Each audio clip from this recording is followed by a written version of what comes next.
ভারত কথার গ্রন্থিমোচনের ৭৪৬তম পর্বে আপনাদের সবাইকে জানাই সাদর সম্ভাষণ। মহামতি অনন্তলালের পরম আশীর্বাদে আমরা শুনে চলেছি ভারত কথা। ভারত কথায় আমরা উপস্থিত রয়েছি শান্তি পর্বে।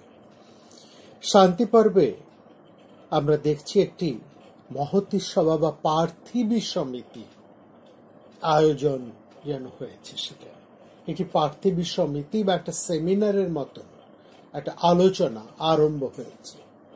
এখানে রয়েছেন যুধিষ্ঠির সহ পাণ্ডবেরা, রয়েছেন সেখানে বিখ্যাত ঋষিরা, তাদের মধ্যে আছেন ব্যাস, স্বয়ং ব্যাসদেব, কর্ণ, নারদ, দেবল এবং দেবস্থান। আর রয়েছেন অন্যান্য ব্রহ্মচারীরা, বেদজ্ঞ এবং নানা শাস্ত্রের নিপুণ সমস্ত ব্রাহ্মণেরা, রয়েছেন বিভিন্ন রাষ্ট্রবেত্তেরা এবং অবশ্যই সাধারণ মানুষও সেখানে কিছু উপস্থিত আছেন ব্রহ্মচারীরাও। প্রত্যেকে কৌতূহলী হয়ে এই আলোচনা শুনছেন। কুরুক্ষেত্রের যুদ্ধের পর স্বপক্ষ এবং পরপক্ষের অনেক মিত্র, স্বজন, আত্মীয় হারিয়ে মহারাজ যুধিষ্ঠিরের এমন দুঃখ হল যে তিনি রাজা হতে আর চাইছেন না। ভাইদের উদ্দেশ্যে তিনি বলছেন, আমি বরং মথুরা পাঞ্চালে গিয়ে ভিক্ষা করব, তাও ভালো, কিন্তু আমি আর রাজা হতে চাই না। আমরা শুনেছি যুধিষ্ঠির বলছেন, এই পৃথিবী, এই রাজ্য ভোগ্য সুবর্ণ রাশি, হস্তি, অশ্ব, গোধন কিছুই আমি চাই না, বরং আমি বনে যেতে চাই। তোমরা এই পৃথিবী শাসন করো। এবং আমরা সেখানে দেখেছি যুধিষ্ঠির অর্জুনকে বলছেন যে আমি তোমাকে এই রাজ্য ভার দিয়ে যাচ্ছি, তুমি এই রাজ্য শাসন করো, আমি প্রসাদিতমি মামূর্ধিষ্ক্ষেমং নিহত কণ্টকাম না মমার্থ অস্তি রাজ্যেন ভোগের্ব কুরু নন্দন। অর্জুনকে বলছেন, তুমি এই নিষ্কণ্টক এবং মঙ্গলময় এই রাজ্য শাসন করো, আমার এই রাজ্যে বা এই বিষয়ে কোনো প্রয়োজনই আর নেই। এবং বনমন্ত্র বা সর্বম গমিষ্যামি পরন্তপ, আমি সমস্ত কিছু ছেড়ে বনে যাচ্ছি।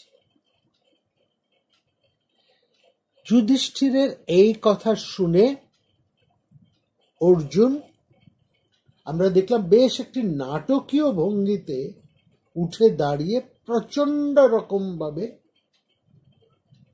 তার বক্তব্য পেশ করলেন, যেন একটা রিয়াকশন, অর্জুনের রিয়াকশন বা রিয়াক্ট এই ধরনের ভাবে ঘটল। অর্জুন বলছেন, এতদিন ধরে আমরা এত কষ্ট পেলাম, এত দুঃখ সহ্য করলাম, এতদিনের শত্রু বধ করে, এক এক করে সমস্ত আমাদের বড় বড় শত্রুদেরকে বধ করে এই রাজ্যের অধিকার আমরা লাভ করলাম, যা আমাদের একান্ত নিজেদের, আমাদের অধিকার, আমাদের পিতার সম্পত্তি আমরা আদায় করেছি, লাভ করেছি, আর এখন তুমি বলছো ভিক্ষা করবে। এ তো মূর্খের মতন কথা। এতে তো ধর্মও হবে না, অর্থ হবে না, কেবলমাত্র একটা মূর্খের মতন বনে যাওয়াটাই কেবলমাত্র তোমার সিদ্ধ হবে। ধর্মার্থ বকিল হিত্বা বনং মোক্ষদ প্রতিষ্ঠসে। যুধিষ্ঠিরের বক্তব্য হচ্ছে যে অনেক অন্যায় হয়ে গেছে, অনেক হানাহানি, অনেক হিংসা, এবং যারা মারা গেছেন তারা হয় আমাদের ভালো চেয়েছিলেন, নয়তো কৌরবদের ভালো চেয়েছিলেন, কিন্তু তারা মারা তো গিয়েছেন। মৃত্যুর পর কে কার ভালো চেয়েছিলেন সেই এই বিচার করে তো আর কোনো লাভ নেই, তারা মারা গেছেন ভালো করতে গিয়ে। পাঞ্চালানাং কুরুনাঞ্চ হাত এব হিতে হাতা। এত হানাহানি হিংসার পর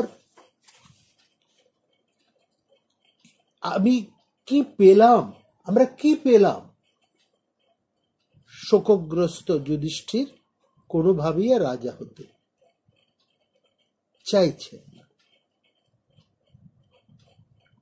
আর এখানে অর্জুন যে সমস্ত বক্তব্যগুলোকে উপস্থাপন করছেন, গত পর্বে আমরা শুনেছি, এ পর্বেও আমরা বেশ কিছু অর্জুনের কথা শুনব। ভালো করে লক্ষ্য করবেন যে অর্জুন যা বলছেন এখানে রাজনীতি এবং এই রাজনীতির সাথে নৈতিকতার একটা যে সংঘাত, আমরা সবসময় রাজনীতির সাথে একটা নৈতিকতার সংঘাত সবসময় আমরা দেখতে পাচ্ছি আমাদের দেশে, বিদেশে, সর্বক্ষেত্রে, অতীতে এবং বর্তমান। অর্থাৎ রাজনীতির সাথে যেন মরালিটি অর্থাৎ এই নৈতিকতার একটা সবসময় এই দুটো যেন আলাদা মেরুদ এমন ভাবে চলে। রাজনীতি যদি ডানে চলে তাহলে নৈতিকতা বা মরালিটি সেটা বাঁ দিকে চলে, কিংবা উল্টো। রাজা তার রাজ্যের যেখানে সমৃদ্ধির কথা চিন্তা করবেন, প্রজা কল্যাণের কথা চিন্তা করেন, সেটা ন্যায় অনুসারে হবে, সেটা অহিংসভাবে হবে। এই সেখানে কি ন্যায় অহিংসটাই থাকবে, না সেখানে হিংসা থাকবে, সেখানে অন্যায় থাকবে? অর্থাৎ প্রজা কল্যাণের স্বার্থ যদি রাজস্বার্থ হয়, তাহলে এই রাজস্বার্থের মধ্যে অন্যায় এবং অহিংসা কিভাবে ঢুকে পড়ে? আর অর্জুন সেখানে মহারাজ যুধিষ্ঠিরকে রাজা হিসেবে চাইছেন, যুধিষ্ঠিরকে তিনি রাজপদে অধিষ্ঠিত দেখতে চাইছেন একটি কারণে, যে অন্যায়কারী শত্রুকে দমন করে প্রজা কল্যাণ এবং রাষ্ট্রের সুরক্ষা, এটাই এখন রাজার সবচাইতে প্রধান এবং একমাত্র ধর্ম। যখন শত্রুকে বধ করা হয়েছে, এবং খুব পরিষ্কার করে অর্জুন সেখানে বলছেন, তাহলে তুমি কেন যুদ্ধ করেছ? তাহলে কেন তুমি এক এক করে তোমার প্রতিদ্বন্দ্বী, তোমার প্রতিপক্ষদেরকে এই যুদ্ধে নিহত করেছ? তোমার শত্রুদেরকে বধ করেছ কেন? কেন তাদের দমন করেছ? যদি তুমি তা করে থাকো, তাহলে এখন তোমার এই রাষ্ট্রের দায় তোমাকে স্বীকার করতেই হবে। রাষ্ট্রের দায় যদি তুমি স্বীকার না করো, প্রজার স্বার্থ যদি তুমি না দেখো, আর এই রাজ্য যদি এখন দুষ্কৃতির অধিকারে চলে যায়, তাহলে তার যা পাপ, সেই পাপ তোমার উপর বর্তাবে। সুতরাং রাষ্ট্রের সুরক্ষা এবং প্রজার সমৃদ্ধি, প্রজার কল্যাণ, এই দুয়ের স্বার্থেই তোমাকে রাজা হতে হবে বা আপনাকে রাজা হতে হবে। অন্যায় শত্রুকে বধ করার পর আমরা যদি এই রাজ্য ছেড়ে দিয়ে বনে চলে যাই, তাহলে প্রজারা কি বলবে? সন্তজ্য রাজ্যং ঋদ্ধতে লোকং কিং বদিষ্যতি। এবং সেখানে অর্জুন যে ধরনের কথা তুলে আনছেন পর পর, আপনারা একটু সবিশেষভাবে লক্ষ্য করুন এই বিষয়গুলোকে। যদি আপনারা একটু লক্ষ্য করেন, তাহলে আপনারা দেখতে পাবেন সেখানে অর্জুন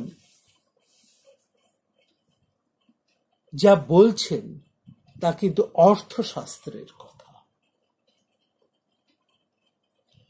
আর অর্থশাস্ত্র কথা এখানেই মহাভারতের মধ্যে আসছে, কারণ মহাভারতের যদি প্রথম আদি পর্বের মধ্যে যখন আমরা আলোচনা করেছি, তখন খুব ভালো করে আপনারা লক্ষ্য করুন, দেখবেন সেখানে আমরা আদি পর্বে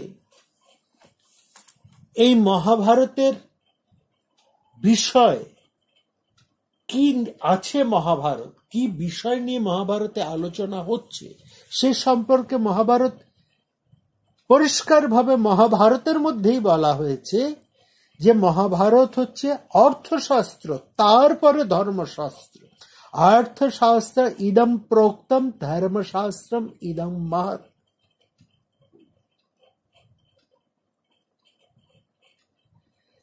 এবং এখানে অর্জুন যুধিষ্ঠিরকে বলছেন, যারা বেদবিদ্যা, অর্থনীতি এবং পুত্র পরিবার ত্যাগ করে সাধু হয়, বনে যেতে চায়, তারা মূর্খ, অবুদ্ধয়। অর্থনীতি শব্দ কিংবা বার্তা শব্দ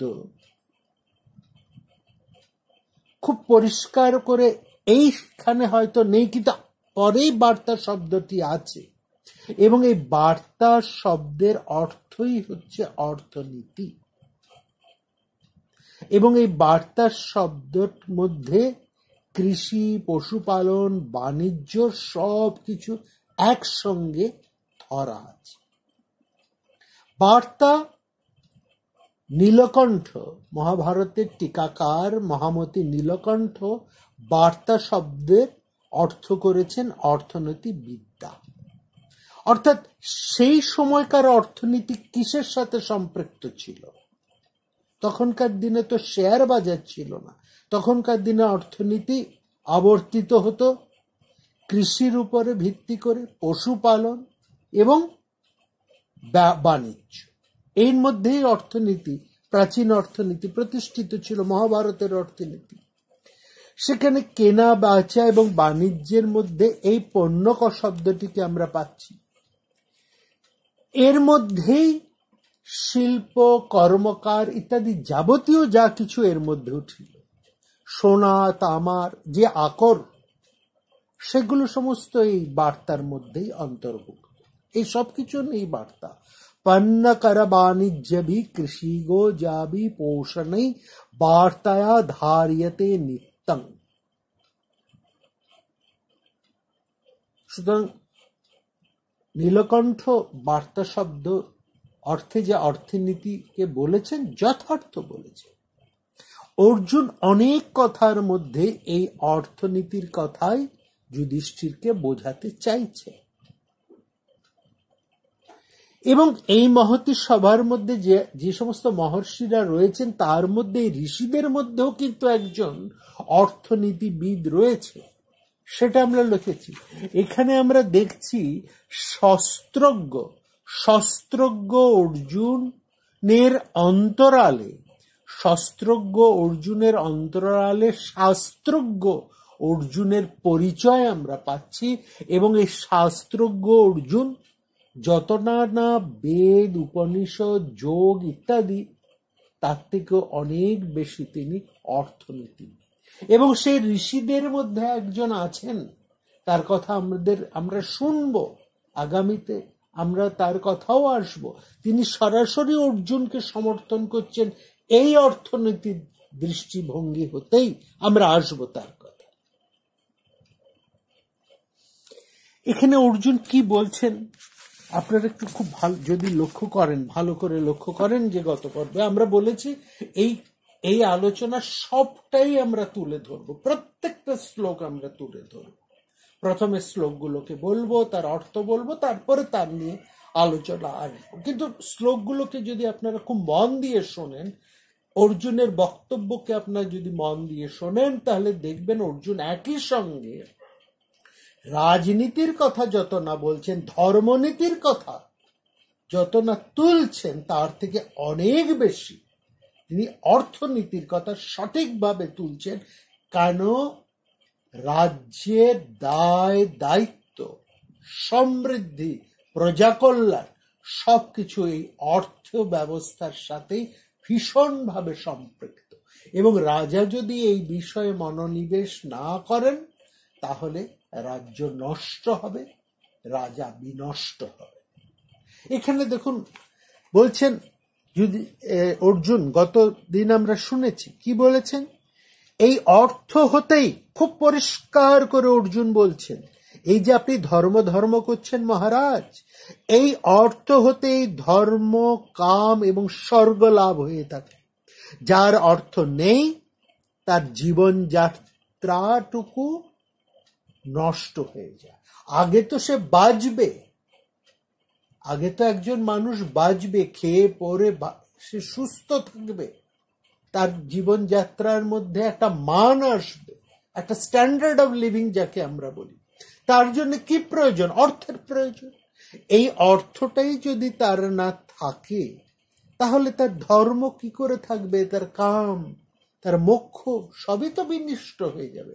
সুতরাং এই চতুর্বর্গের মধ্যে এই অর্থের প্রাধান্যের কথা অর্জুন কিন্তু খুব ভীষণ ভাবে তুলে ধরছে। अर्थ धर्मश्च कामश्च सर्गश्चैव नराधिपः प्राणयत्रापि लोकश्च बिना हि अर्थं न सिद्धते। অর্থ ছাড়া লোকের জীবন যাত্রা সিদ্ধ হয় না। তারপরে তিনি এখানে বলছেন আরেকটা, ধন থেকেই যেমন ধর্ম, কাম, স্বর্গ, আনন্দ, ক্রোধ, শাস্ত্র জ্ঞান, ইন্দ্রিয় দমন সবটাই অর্থ থেকে নিষ্পন্ন হচ্ছেন। ধর্ম কামশ্চ সর্গশ্চ হর্ষ ক্রোধ শ্রুতং দমঃ। কি মানে অর্থের পরিধি মাত্রা অর্জুন এখানে তুলে ধরছে। বলছে কি না হতে পারে এই অর্থের মধ্যে? ধর্ম বলুন, কাম বলুন, স্বর্গ বলুন, আনন্দ বলুন, ক্রোধ বলুন, শাস্ত্রের কথা বলুন, শাস্ত্র চর্চা বলুন, ইন্দ্রিয় দমন বলুন, সবকিছু অর্থ হতে নিষ্পন্ন হয়। যার অর্থ আছে তার ধর্ম আছে, তার কামনা পূর্তি আছে, তার স্বর্গ আছে, সে পরম লাভ করতে পারে। এখানে স্বর্গ অর্থে মোক্ষও ধরতে পারেন, কিংবা স্বর্গ অর্থে সে চরম ভোগটাকেও ধরতে পারেন, চরম আনন্দকেও ধরতে পারেন। আনন্দ, ক্রোধ, শাস্ত্র জ্ঞান, ইন্দ্রিয় দমন সমস্ত কিছুই এই অর্থ হতে নিষ্পন্ন। অর্থের পরিধিকে অর্জুন কত দূর বাড়িয়ে দিয়েছে দেখুন। এবং তাই শুধু তাই নয়, বলছেন ধন থেকে কুলের উৎসর্গ উৎকর্ষ হয় এবং ধন থেকেই ধর্ম বৃদ্ধি পায়। একটা মানুষের বংশ, কুল, ফ্যামিলি, ডাইনেস্টি সেটা ভালো থাকে কি করে? একটা পরিবার, কুল বলতে এখানে পরিবার, পরিবারের প্রত্যেকেই ভালো আছেন, সচ্ছল আছেন, প্রত্যেকেই যশস্বী, প্রত্যেকেই খেয়ে পরে ভালো আছেন, প্রত্যেকেই সুন্দর জীবন যাপন করছেন, প্রত্যেকেরই আনন্দ আছে, প্রত্যেকেই নিজের কর্তব্য কর্মগুলো সঠিকভাবে করতে পারছেন, প্রত্যেকেই শাস্ত্র চর্চা করতে পারছেন, ইন্দ্রিয় দমন করতে পারছেন। সবটাই হচ্ছে এই অর্থ থেকে। এবং তার ফলে তারা তাদের ধর্মকে, ধর্ম বলতে এখানে পূজা অর্চনা, ধর্ম বলতে তাদের বৃত্তি পালন, জীবনযাত্রা, তাদের দায় দায়িত্ব পালন, তাদের কর্তব্য, তাদের নীতিবোধ, সবকিছুই। যার অর্থ আছে তার নীতিবোধ আছে, যার অর্থ নেই তার নীতিবোধ নষ্ট হয়ে যায়। সুতরাং বলছে সবকিছুই এই অর্থের উপর নির্ভর করছে। ধনহীন মানুষের ইহলোকও নেই, তার পরলোকও নেই। নির্ধন লোক সঠিকভাবে ধর্মকার্য করতে পারে না, সম্ভবই নয়। যার টাকা পয়সা নেই, সে ধর্ম অর্থে এখানে যদি আমরা ধরি নীতি নৈতিকতা, ধর্ম অর্থে যদি আমরা ধরি কর্তব্য পালন, ধর্ম অর্থে আমরা যদি ধরি জীবন যাপন, যা কিছু ধর্ম অর্থে, ধর্মের যে বিশাল একটা পরিধি, বিশাল যে তার অর্থ, সবটাই কিন্তু খুব ভালো করে লক্ষ্য করুন, অর্জুন বলছে সবটাই অর্থের উপর নির্ভর করে। এবং তিনি উদাহরণ দিচ্ছেন, নদী যেমন পর্বত থেকে সামনের দিকে প্রবাহিত হয়, সেরকম ধর্ম হতেই ধর্ম কার্য প্রবৃত্ত হয়ে থাকে। যার ধন আছে, তার সমৃদ্ধি আছে, তার সব আছে। যার ধন অল্প, তার সবকিছুই অল্প, এবং সে মানুষটা সত্যি কৃষ। তার শরীর কেবল, যার শরীর কৃষ, সে যে কৃষ তা নয়। একজন মানুষ আকার আকৃতিতে যদি সে রোগা হয়, তার মানে সে নয় যে সে রোগা। তার অর্থনীতি, হয়তো একজন লোক তার প্রচুর টাকা পয়সা সম্ভব আছে, কিন্তু তার শারীরিক গঠন হচ্ছে রোগা। রোগা, তার আকৃতিটা হচ্ছে কৃষ আকৃতি, কৃষাকার। কিন্তু তার মানে এই নয় যে তার লোকটি সত্যি কৃষ। তার প্রচুর সম্পদ আছে, কিন্তু সে হয়তো আকার আকৃতিগত ভাবে তার দেহের গঠন অনুসারে সে কৃষ। সুতরাং কৃষতা নির্ভর করে ধনের উপরে, শরীরের আকৃতির উপরে নয়। এবং এবার খুব যুক্তিপূর্ণ একটা কথা তুলে আনছেন অর্জুন। অর্জুন বলছেন, আপনি খুব ভালো করে লক্ষ্য করুন মহারাজ, যুধিষ্ঠিরকে বলছেন, আপনি যদি পর্যায়ক্রমে যথা নিয়মে দেবাসুরের মধ্যে যে সংগ্রাম, এই যে যুদ্ধটা, সেটাকে যদি ভালো করে আপনি আলোচনা করুন, ভালো করে যদি পর্যালোচনা করেন, একটু লক্ষ্য করেন, তাহলে তো কি দেখছি আমি, দেবতারা তো জ্ঞাতি বধ করেই সমৃদ্ধি লাভ করেছিলেন। দেবতা এবং অসুররা তারা তো বৈমাত্রেয় ভাই, পরস্পর পরস্পরের জ্ঞাতি। এবং দেবতাদের যে সমৃদ্ধি, এই সমৃদ্ধি এলো কোথার থেকে? অসুরদেরকে বধ করেই তো। স্বর্গের প্রতি দুজনেরই সমান অধিকার, অসুরদেরও অধিকার, দেবতাদের অধিকার। দেবতাররা স্বর্গ থেকে অসুরদেরকে তাড়িয়ে দিয়ে তারা সমস্ত ধন সম্পদকে তারা কায়েম করে রেখেছে, আর সেখানে অসুরদেরকে তাদের সরিয়ে সরিয়ে তাদেরকে ঠেলে দিয়েছেন একবার। আর অসুরেরা একেবারে দেবতাদের দ্বারা তাড়িত হয়ে, তাদের সাথে যুদ্ধে পরাজিত হয়ে তারা একেবারে ভারতবর্ষের দক্ষিণের একটি অংশ সরে গিয়েছে, এবং সেখানেও মাঝে মাঝে দেবতারা গিয়ে আক্রমণ করে তাদেরকে।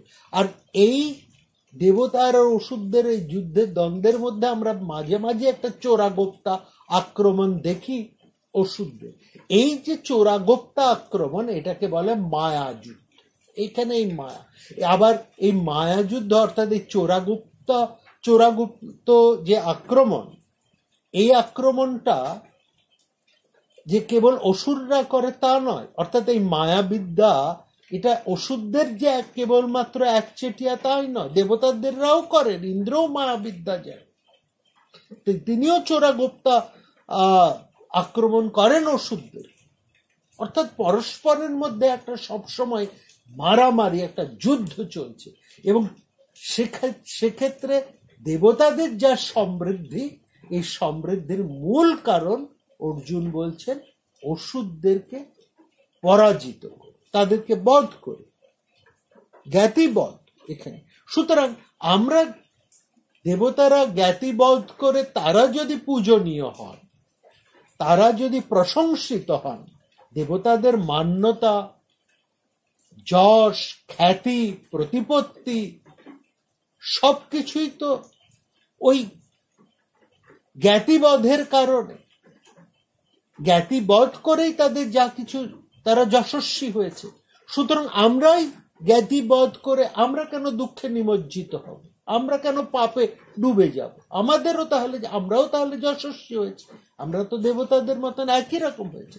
এবং ঠিক এই কারণেই আমরা দেখছি যে ইউরোপিয়ান কিছু সমালোচক, মহাভারতের আলোচক, তারা, সে সাহেবেরা, এই কৌরবদের সাথে দেবতাদের এবং পাণ্ডবদের সাথে দেবতাদের এবং কৌরবদের সাথে অসুরদের একটা তুলনা করেছে। অবশ্য এই তুলনা এত কষ্ট করে না করলেও হতো, কারণ মহাভারতের অংশবতার পর বেদ, খুব পরিষ্কার করে সেখানে বলা হয়েছে যে কোন অংশে কাদের জন্ম।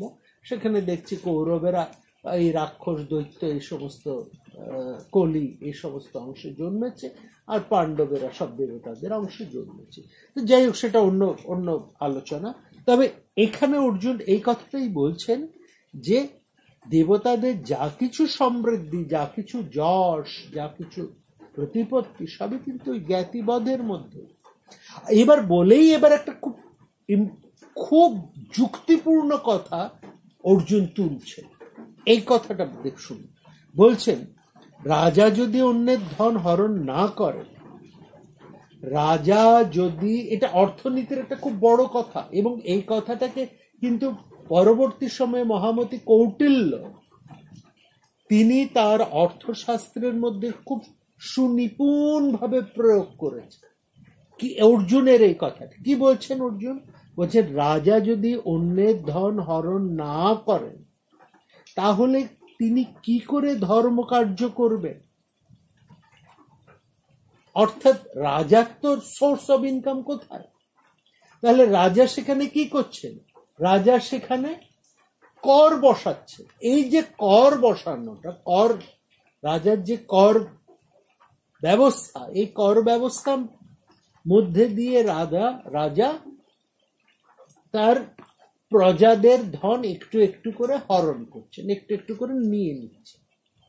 এই প্রজাদের কাছ থেকে ট্যাক্স বসিয়ে, কর বসিয়ে রাজার যে আয় হয়, সেই আয় দিয়েই তো রাজা তার ধর্ম পালন করে।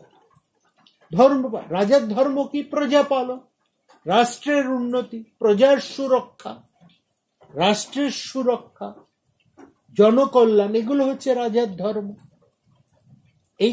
এই ধর্ম করতে তো অর্থ লাগবে, এই কাজগুলো করতে, এই পূর্ত কাজ, জনকল্যাণ কাজ, পূর্ত অর্থে জনকল্যাণ। আমরা রামায়ণের মধ্যে শুনেছি পূর্ত কর্ম। সেখানে বশিষ্ঠ বলছেন আপনি প্রতিজ্ঞা করে যদি প্রতিজ্ঞা ভঙ্গ করেন, তাহলে আপনার পূর্ত ইষ্টি নষ্ট হবে। ইষ্টি শব্দে ইষ্টিপূর্ত নষ্ট হয়। ইষ্টি শব্দের অর্থ হচ্ছে যজ্ঞ, আর পূর্ত শব্দের অর্থ হচ্ছে জনকল্যাণ। যজ্ঞ হচ্ছে জনকল্যাণমূলক একটি কাজ। যজ্ঞ শব্দের অর্থ সবসময় ঘি ঢালা, আগুন জ্বালা নয়। যে কোনো বৃহৎ কাজ, বৃহৎ স্বার্থে যেখানে করছে, ব্যক্তিগত বা ক্ষুদ্র স্বার্থে নয়, সেই কাজকেই বলা হচ্ছে যজ্ঞ কাজ। এবং রাজা, এই যে প্রজা কল্যাণ, এটা হচ্ছে রাজার যজ্ঞ কর্ম।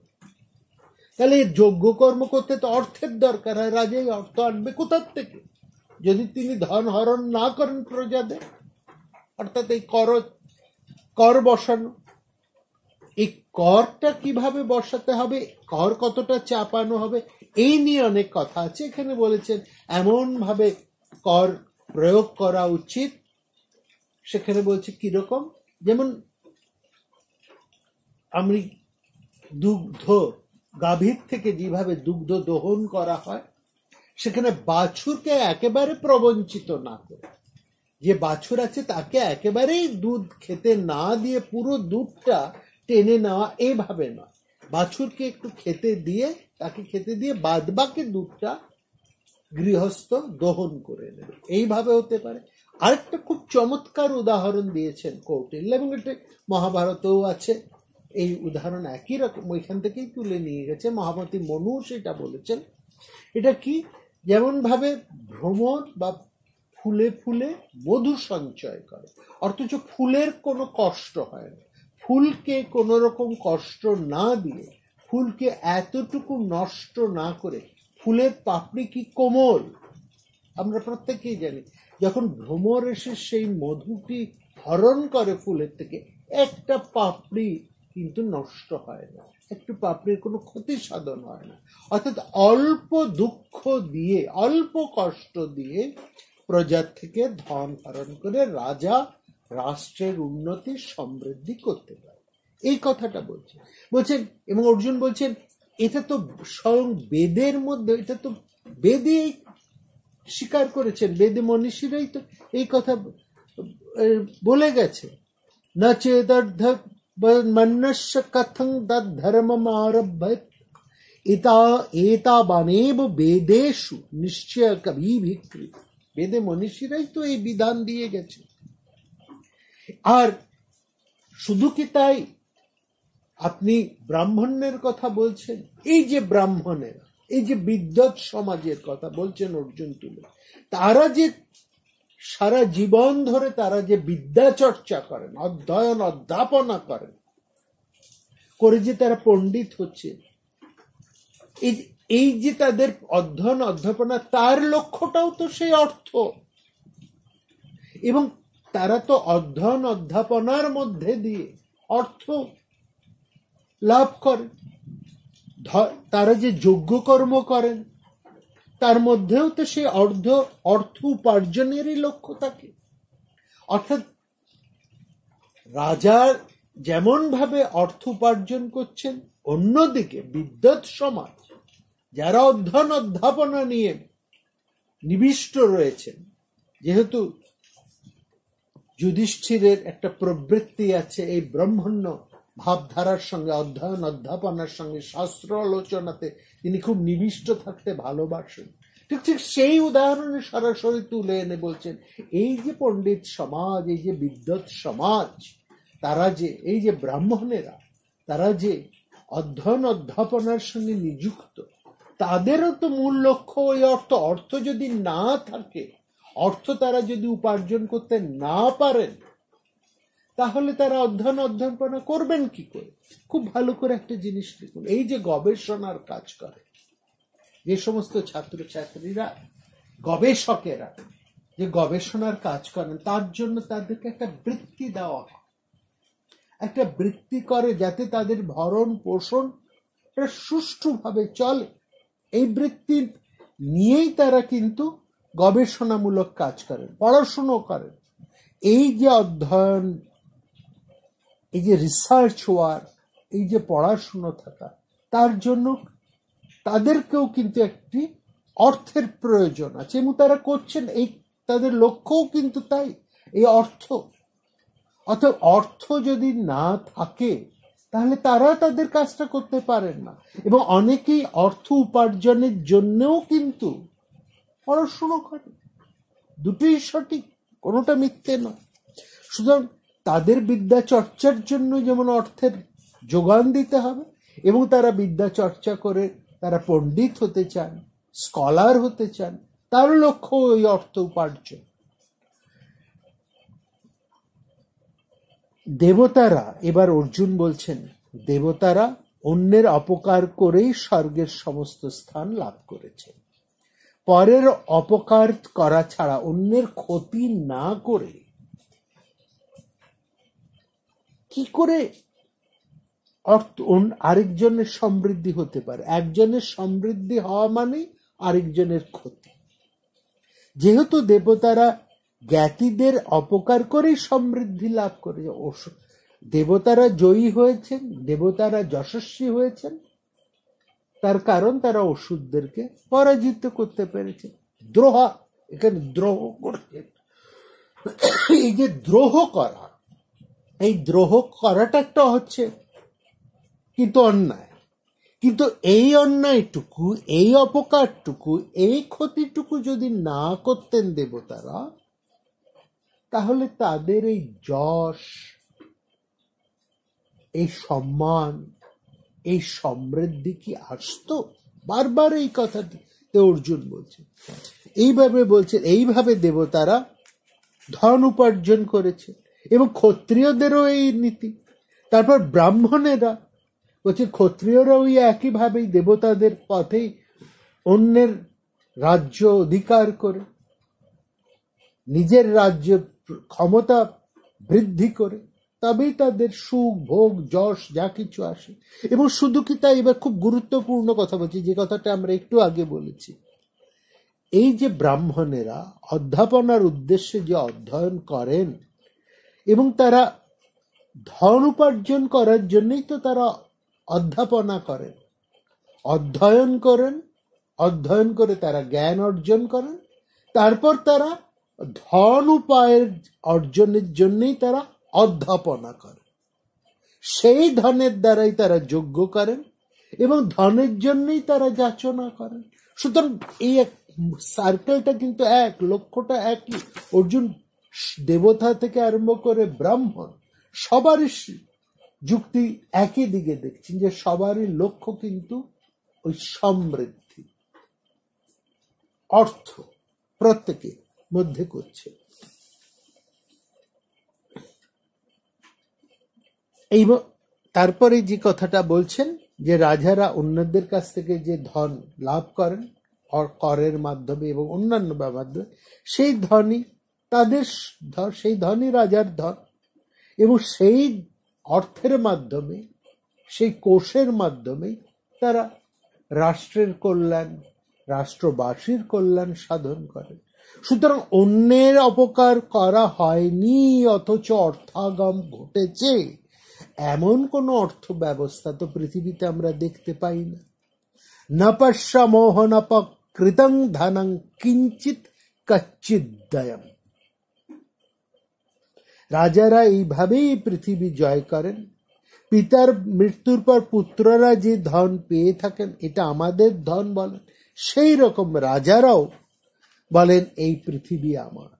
অর্থাৎ পিতার সম্পত্তিতে পুত্রের যেমন অধিকার, রাজ্যের ওপরে রাজারও ঠিক সেই একই রাইট বা অধিকার। সেই জন্য যুদ্ধ করে শত্রুকে হত্যা করে রাজাদের কিন্তু স্বর্গ থেকে ভ্রষ্ট হয় না, বরং ওই যুদ্ধে তারা যদি নিহত হন তারা স্বর্গ লাভ করে। কারণ ধর্মশাস্ত্ররা বলছেন অন্যের ধন গ্রহণ করা, অন্যকে জয় করে অর্থ আগম, রাজকোষকে সমৃদ্ধ করাই হচ্ছে রাজার ধর্ম। জল যেমন পূর্ণ সমুদ্র হতে নদীরূপে 10 দিকে ছড়িয়ে পড়ে, সেই রকম ধন রাজার গৃহ হতে নির্গত হয়ে পৃথিবীর সমস্ত মানুষের ঘরে প্রবেশ করে। যথৈব পূর্ণা দুদাধে যথৈব পূর্ণা দুদধে সন্দস্তাপো দিশো দশ এবং রাজকুলদ্দিতং পৃথিবীং প্রতিষ্ঠতি। এই পৃথিবী, বলছেন অর্জুন মহারাজ, এই যে রাজ্য, এই যে হস্তিনার রাজ্য, এ প্রথমে কার ছিল? প্রথমে ছিলেন এই পৃথিবী, এই সাম্রাজ্য। আগে ছিল, রাজা ছিলেন দিলীপ, তারপরে এসছেন নৃগ, তারপরে এসেছেন নহুষ, অম্বরীশ, মান্ধাতা, এরা এই পৃথিবী অধিকার করেছিল। এখন সেই রাজ্য আপনার হয়েছে। তারা যেভাবে এই রাজ্য জয় করে তারা রাজচক্রবর্তী হয়ে যশস্বী হয়েছে, আর এই রাজ্যের অধিকার এখন আপনার হাতে এসেছে। আপনিও সেই একইভাবে রাজ্যের যুদ্ধে জয় করে তার অধিকার লাভ করেছেন, আপনিও যশস্বী হন। সুতরাং এখন আপনার এই বর্তমান সময়ে আপনার কর্তব্য কি, যুধিষ্ঠিরের কি করা উচিত, সেটা অর্জুন বলছেন। এই সময় সমস্ত রকম দক্ষিণাযুক্ত দ্রব্য দান রূপ যজ্ঞ আপনার কর্তব্য। খুব ইম্পর্টেন্ট কথা এটা। সতং দ্রব্যময় যজ্ঞ সম্প্রাপ্ত সর্ব দক্ষিণা, এটা ভীষণ ইম্পর্টেন্ট। রাজার কাজ কি, কর্তব্য কি? অর্থাৎ এখন রাজ্যের দায়িত্ব পেয়ে, রাজ্যে একটা যুদ্ধ হয়ে গেছে, রাজ্য একেবারে কোষের অবস্থা খারাপ, এই যুদ্ধে সমস্ত কোষ নষ্ট হয়ে গেছে, মানুষের অবস্থা খারাপ, যুদ্ধে প্রভূত মানুষ মারা গেছে, প্রচুর ক্ষয়ক্ষতি চতুর্দিকে।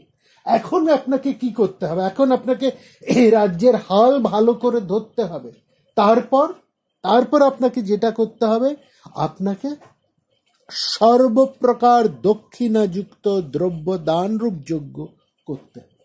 এইটি হচ্ছে, দেখুন, এখনকার যে রাষ্ট্র ব্যবস্থার মধ্যে যে কথাটা বারবার উঠে আসে, যে জনকল্যাণমূলক কাজটা কিভাবে হবে না, প্রজার হাতে অর্থের যোগান বাড়িয়ে দাও।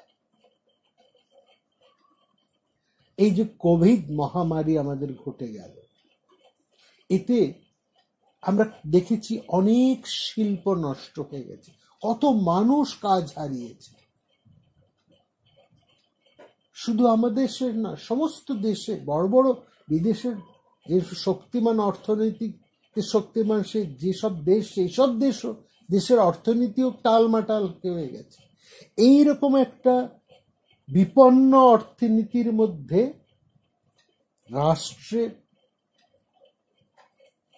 যিনি শাসক, তার কি দায়িত্ব? না, প্রত্যেক প্রজাবাসীর হাতে, রাষ্ট্রবাসীর হাতে অর্থের যোগান তুলে দাও। এই জন্য নানা ধরনের পরিকল্পনার কথা বলা হয়। এই যে আমাদের 100 দিনের কাজ, এই যে বিভিন্ন পূর্ত বিভাগের কাজ, রেশন ব্যবস্থা, অন্যান্য নানা রকমের টাকা পয়সা লোকের হাতে দেওয়া, এই যে বিভিন্ন জনকল্যাণ জনমুখী প্রকল্পগুলো নিচ্ছে, তার একটাই উদ্দেশ্য, বিপন্ন অর্থনীতিকে আবার চাঙ্গা করে তোলা। সেই কথাটাই কিন্তু এখানে অর্জুন স্মরণ করিয়ে দিচ্ছে। বলছে এই অবস্থায় আপনার রাষ্ট্রের কে শক্ত হাতে ধরাই হচ্ছে আপনার কর্তব্য। বিপন্ন রাষ্ট্র, বিপন্ন তার রাষ্ট্রবাসী, বিপন্ন তার অর্থনীতি, তার সমস্ত কিছুই এখন বিপন্ন, ভয়ঙ্কর যুদ্ধের একটা প্রভাব। সেই ক্ষেত্রে রাজা হিসেবে আপনার এই রাষ্ট্রের দায়টাকে শক্ত হাতে ধরতে হবে এবং সেখানে কি করতে হবে, সর্বপ্রকার দক্ষিণাযুক্ত, এই দক্ষিণা রূপ যোগ্য, অর্থাৎ দক্ষিণা সর্বরূপ দক্ষিণা যুক্ত দ্রব্য দান রূপ যোগ্য জিনিসপত্র, ইউ মেক এই টাকা, এই যে উন্নত, এই যে মানুষ অর্থনীতিকে চাঙ্গা করতে পারে সরাসরি রাষ্ট্রবাসীর হাতে অর্থের যোগান দিয়ে, কিংবা তাদের হাতে জিনিসপত্র পৌঁছে দিয়ে। কখনো আমরা দেখি টাকা পয়সা দেওয়া হচ্ছে নানা রকম স্কিমের মাধ্যমে, কখনো দেখছি ফ্রি রেশন দেওয়া হচ্ছে, এই কখনো দেখছি তাদেরকে দিয়ে অন্যান্য কাজের সুবিধা করছে রাষ্ট্রের, বিভিন্ন রাষ্ট্র নানা ধরনের কাজ করছে, দেখে সেখানে মানুষদের সেই কাজের সঙ্গে যুক্ত হচ্ছে, উন্নত নানা কাজ করছে, রাস্তা নির্মাণ, অন্যান্য কাজগুলো হচ্ছে, সেখানে পূর্ত বিভাগের কাজগুলো হচ্ছে, জনকল্যাণমূলক কাজ। এই সবটারই উদ্দেশ্য একটাই, সেটা হচ্ছে রাজ্যের বা রাষ্ট্রের অর্থনীতিকে আবার চাঙ্গা করে তোলা, বিপন্নতার থেকে তাকে সমৃদ্ধ করে তোলা। এটাই কাজ, সেটাই হচ্ছে আপনার এখন কাজ। সতং দর্ভময় যজ্ঞ সম্প্রাপ্ত সর্ব দক্ষিণা তং চেন্ন যজসে রাজম প্রাপ্ত রাজ্য কিলমিশম। আর সেটা যদি আপনি না করেন, তাং চেন্ন যজসে রাজন, সেটাই হচ্ছে আপনার করা কর্তব্য, সেটা যদি আপনি না করেন, প্রাপ্তস্য রাজ্য কিল্লিশম, তাহলে আপনার রাজ্যত্ব সম্বন্ধে পাপ হবে, আপনি ধর্মভ্রষ্ট হবেন, আপনি আপনার ধর্ম পালন না করার জন্য আপনার পাপ হবে। সুতরাং এই সময় অর্জুন কত সঠিকভাবে একটা অর্থনীতির দৃষ্টি থেকে এই সময়টাকে তুলে ধরছে। দেখুন মহাভারতের মধ্যে, এই জন্য মহাভারত খুব পরিষ্কার করে বলছে, আগেই হচ্ছে এটা অর্থশাস্ত্র, আগে বলছে না মহাভারত এর ধর্মশাস্ত্র, আগে বলছে অর্থশাস্ত্র ইদম, তারপরে বলছে ধর্মশাস্ত্র, তারপরে ধর্মশাস্ত্র। আগে কিন্তু অর্থশাস্ত্র, আগে অর্থ, তারপরে ধর্ম, অর্থ থাকলেই ধর্ম হয়।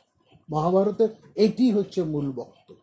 অবশ্যই অবশ্যই মহাভারত বলছে যে তুমি অর্থের যে সাধনা করবে, অর্থের জন্য তুমি যে সচেষ্ট করবে, অর্থের জন্য তুমি যে চেষ্টা হবে, তোমার প্রচেষ্টা, সেটা যেন ধর্মযুক্ত হয়, নৈতিকতা যেন থাকে, অনৈতিকভাবে তুমি অর্থের সাধনা করবে না। এখানে অর্থের সাথে তুমি ধর্মকে সম্পৃক্ত করে নাও, যোগ করে নাও, নৈতিকতাকে তুমি যুক্ত করে নাও। আর তারপরেরটাই খুব শুনলেই আমরা এখানে পরিষ্কার হয়ে যাবে, যে সেখানে বলছেন যেসব রাজারা প্রচুর দক্ষিণাযুক্ত অশ্বমেধ যজ্ঞ করেন, এইবার দেখুন যজ্ঞ কথা তাৎপর্য চলে আসছে। এই যে অশ্বমেধ যজ্ঞ, এই হচ্ছে প্রচুর দক্ষিণা যজ্ঞ, মানে প্রচুর দান ধ্যান করছেন। যারা যজ্ঞ করছেন সেই ঋত্বিকেরাই যে কেবল পাচ্ছেন তা নয়, সমস্ত প্রজাবাসীরা সেখানে পাচ্ছেন। এবং রামায়ণে আলোচনার সময় আপনার রামায়ণী ফল্গুধারায় যখন দেখবেন সেই যজ্ঞ আরম্ভ হচ্ছে দশরথের, সেখানে দশরথ খুব স্পষ্টভাবে নির্দেশ দিচ্ছেন এই অশ্বমেধ যজ্ঞের আগে আমরা খুব বিস্তারিত ভাবে ওখানে আলোচনা করেছি। সেখানে বলেছেন একজনও মানুষ যেন অভুক্ত না যায়, একজনও যেন নিরানন্দ না থাকে, একজনেরও যেন বাসনা অপূর্ণ না থাকে, এবং কোনো প্রার্থী যেন কোনো কিছু না পেয়ে বিফল মনোরথ হয়ে ফিরে না যায়। এইটা স্পষ্ট নির্দেশ ছিল মহারাজ দশরথে তার অমাত্যদের প্রতি, বিশেষ করে সুমন্ত্রকে তিনি সরাসরি এর নির্দেশ দিয়েছেন। আর কিরকম ভাবে আমন্ত্রণ করেছেন সেটাও সেখানে লক্ষ্য করা। সেখানে তিনি মহারাজ দশরথ খুব পরিষ্কার করে বলেছেন আমন্ত্রণ বার্তা যেমন তিনি বড় বড় রাজাদেরকে পাঠিয়েছেন, তার মিত্রদেরকে পাঠিয়েছেন, পণ্ডিত সমাজ, জ্ঞানী বৃদ্ধ দেরকে আমন্ত্রণ করে নিয়ে এসেছেন, বিদ্বৎ সমাজকে দেশ বিদেশে সমস্ত বড় বড় পণ্ডিতদেরকে সেমন আহ্বান করে আনা হয়েছে, রাজরাজদের আহ্বান করে আনা হয়েছে, পাত্র মিত্রদেরকে আনা হয়েছে। ঠিক একই রকম ভাবে রাজার নির্দেশ ছিল সমস্ত গৃহস্থেরা সপরিবারে যেন এখানে উপস্থিত, প্রত্যেককে নিমন্ত্রণ হয়েছে। এবং সেখানে রাজার দশরথের স্পষ্ট নির্দেশ ছিল কেউ যেন অভুক্ত ফিরে না যান, কেউ যেন কোনো প্রার্থী যেন বিফল মনোরথ হয়ে ফিরে না যান। সুতরাং এটা একটা সর্বদক্ষিণা যুক্ত অশ্বমেধ যজ্ঞ। এরকম বড় বড় যজ্ঞ করলে প্রজারা সমৃদ্ধ হয়, তাদের হাতেও ধন সমৃদ্ধি আছে। রাজার যজ্ঞ করার এইটাই তাৎপর্য, এবং এখান থেকেই যজ্ঞের তাৎপর্যটা আমাদের কাছে বেরিয়ে আসে যে যত বড় রাজা সে তত বড় যজ্ঞ করে, এবং এই বড় বড় যজ্ঞ করার মধ্যে দিয়ে রাজার ক্ষমতা প্রকাশ পায়। এই ক্ষমতা যেমন তার রাজনৈতিক ক্ষমতা, তেমনি তার অর্থনৈতিক ক্ষমতা, এবং এই অর্থনৈতিক ক্ষমতার হাত ধরেই প্রজার সমৃদ্ধিও ঘটে থাকে। সেই জন্যই বলা হচ্ছে যে সমস্ত রাজারা প্রচুর দক্ষিণাযুক্ত অশ্বমেধ যজ্ঞ করেন এবং সেইখানে প্রজারা এসে যজ্ঞের সমাপ্তিকাল কর্তব্য স্নানে পবিত্র হয়ে থাকে। This is very important. উপেত্ত তস্যাবৃতে পুতাহ সর্বে ভবন্তি তে। এই পুতাহ থেকে পূর্তি, পূর্তি থেকে আমাদের পূর্ত, জনকল্যাণ শব্দটি এসেছে। তস্যাব পুত সর্বে ভবন্তি উপেত্ত তস্যাবৃতে, বৃতে মানে স্নান। সেই যজ্ঞ সমাপ্তি হবার ফলে সমাপ্তি পার কর্তব্যের যে স্নান, সেই স্নান অর্থে এখানে দান, এমন দান হয় যেন জলধারার মতন সেই দান, এত দান হয় যেন প্রজারা সেই দানে স্নাত হয়ে যাচ্ছে। এই স্নাত শব্দটি, যার থেকে আমাদের স্নাতক শব্দটি এসছে, বিদ্যার দ্বারা সে একেবারে নিষ্ণাত, তাকে স্নান করিয়ে দেওয়া হচ্ছে। এত বিদ্যা লাভ করছে, বিদ্যা লাভ করে সে যেন পবিত্র হয়ে যাচ্ছে, পূর্ণ হচ্ছে, দেহ মন তার প্রশান্ত হয়ে যাচ্ছে, সে আনন্দিত হয়ে যাচ্ছে জ্ঞান লাভে। এই যে অর্থে স্নাতক। আর এখানে যোগ্যদানে স্নান অর্থে সে দান লাভ করেও সে একই রকমে প্রশান্ত হয়ে যাচ্ছে, খুশি হয়ে যাচ্ছে, সমৃদ্ধ হচ্ছে সে। ওখানে বিদ্যা লাভের সমৃদ্ধ, এখানে ধন লাভের সমৃদ্ধি। বিষয়টা বোঝার খুব, শব্দগুলো কি, সংস্কৃত শব্দগুলোকে এখানে ধরার মতো, এই শব্দের তাৎপর্যগুলো কি চমৎকার। সংস্কৃত ভাষার মহিমাটা এখানে লক্ষ্য করি। উপেত্ত তসাব ভৃত পুতাহ, এই পুত শব্দ থেকেই কিন্তু আমাদের পূর্ত করব। পুতাহ সর্বে ভবন্তিতে, সেই যে সমস্ত রাজারা প্রচুর দক্ষিণা যুক্ত অশ্বমেধ যজ্ঞ করেন, সেইখানে প্রজারা এসে সেই যজ্ঞের সমাপ্তিকাল কর্তব্য স্নানে পবিত্র হয়ে। This is the inner meaning of যজ্ঞ। তারপরে বলছেন, এবার উদাহরণ দিচ্ছেন, সর্বমূর্তি মহাদেব, তিনি সর্ববেদ নামক মহাযজ্ঞ সমস্ত প্রাণী দ্বারা হোম করেছিলেন এবং পরিশেষে নিজেই নিজের দেহটি পর্যন্ত সেই যজ্ঞাগ্নিতে নিক্ষেপ করেছেন, অর্থাৎ আত্মদান। আমরা শুনেছি হর্ষবর্ধনের দানের কথা, কৌনজেশ, তিনি দান করতেন, দান করতে করতে করতে প্রত্যেক বছর তিনি এরকম মহাদান যজ্ঞ করতেন। তার এই যজ্ঞ, একটা দানের যজ্ঞ করতে করতে তিনি তার নিজের বসনটি পর্যন্ত দান করে তার বোন রাজ্যশ্রীর কাছ থেকে একটি বসন, একটি জামা কাপড় চেয়ে নিয়ে সেটা পরে আসে। এই হচ্ছে দান করে। এই দান কিসের উদ্দেশ্য কি? কেবলমাত্র রাজার মহিমা, যশ, খ্যাতি, প্রতিপত্তি, তাই কি? এর সঙ্গে সঙ্গে এগুলো তো আছেই, এই সঙ্গে সঙ্গে দানের মাধ্যমে রাষ্ট্রবাসীর উন্নতি, সমৃদ্ধি, সেটাও ঘটে। অতএব এই যজ্ঞ ক্রিয়া, এই দান ক্রিয়া একটা প্রয়োজনীয়তার কথা মহাভারত বলছে। বিশেষ করে অর্জুন বলছেন কোন সময় করতে হবে, কোন সময় এই কার্য সব সময় করতে হবে। বিশেষ করে রাষ্ট্র যখন বিপন্ন, অর্থনৈতিকভাবে বিপন্ন, যেমন আমাদের একটা মহামারীতে যুদ্ধে যে কেবল বিপন্ন হয় তা নয়, মহামারীতেও দেশের অর্থনীতি বিপন্ন হয়ে পড়ে, সেটা আমরা দেখেছি। এখন সমস্ত রাষ্ট্র, আমাদের রাষ্ট্রের শাসকেরও এই একই কর্তব্য, একই কাজ তাদেরকে করতে হবে বা তারা করছে, সেটা হচ্ছে এই যজ্ঞ দেওয়া, বড় বড় তাদেরকে পূর্ত কর্ম করা। সেখানে তস্যাবভৃত পুতাঃ সর্বে ভবন্তি, সেই পূর্ত কর্মের মধ্যে দিয়ে, সেই বড় বড় যজ্ঞ কর্মের মধ্যে দিয়েই রাষ্ট্রবাসীর সমৃদ্ধি করবে। এখানে মহাদেবের সে উপদেশ, সমস্ত প্রাণীর কল্যাণের জন্য মহাদেব যেন নিজেকে নিঃশেষে উজাড় করে দিয়েছে।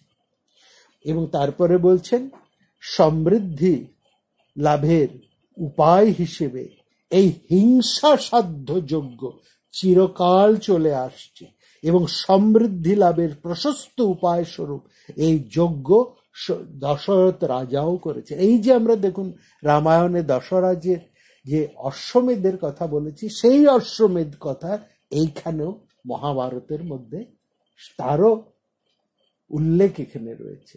অর্থাৎ সমৃদ্ধির উপায়, একজন রাজার সমৃদ্ধি কিভাবে আসতে পারে না, সেখানে রাজাকে হিংসা করতে হবে। এই হিংসাটা কি না, রাজাকে তার রাজকোষ বাড়াতে হবে। রাজকোষ কিভাবে বাড়াতে হবে? যুদ্ধ জয় করে, অন্য রাজ্যকে আক্রমণ করে, অন্য রাজ্যকে জয় করে, তার শত্রুদেরকে জয় করে, অন্য দেশের থেকে ধন সম্পত্তি নিয়ে এসে তার নিজের রাষ্ট্রে। সুতরাং যে কোনো, এমনকি নিজের রাজ্যের মধ্যেও রাজাকে একটু হিংসার কর্ম করতে হবে। তার আলোচনা আমরা এই পর্বে প্রথম দিকে করেছি, কর ব্যবস্থার মধ্যে দিয়ে। সেটাও হিংসা, একটু প্রজাপীড়ন তো বটেই। কর চাপানো মানেই প্রজাপীড়ন। আমরা তো মাঝে মাঝে বিরক্ত হয়ে যাই, এত ট্যাক্স, এত ট্যাক্স, নানা রকম ভাবে, এটা একটা প্রজাপীড়ন। এই প্রজাপীড়নের মাধ্যমেই যে আয় হয়, সেটা যেন মন্ত্রী অমাত্যদের পকেটে না চলে যায়, সেটা যেন রাষ্ট্রের কল্যাণে ব্যয়িত হয়, তার কথাই অর্জুন এখানে বলছে। অতএব মহারাজ, আপনি এইটা ত্যাগ করে, এই রাজধর্ম ত্যাগ করে কুপথে যাবেন না। মহান দশরথ পন্থা রাজন কুপথ গমঃ। নমস্কার। প্রাণারাম প্রাণারাম প্রাণারাম প্রাণারাম প্রাণারাম প্রাণারাম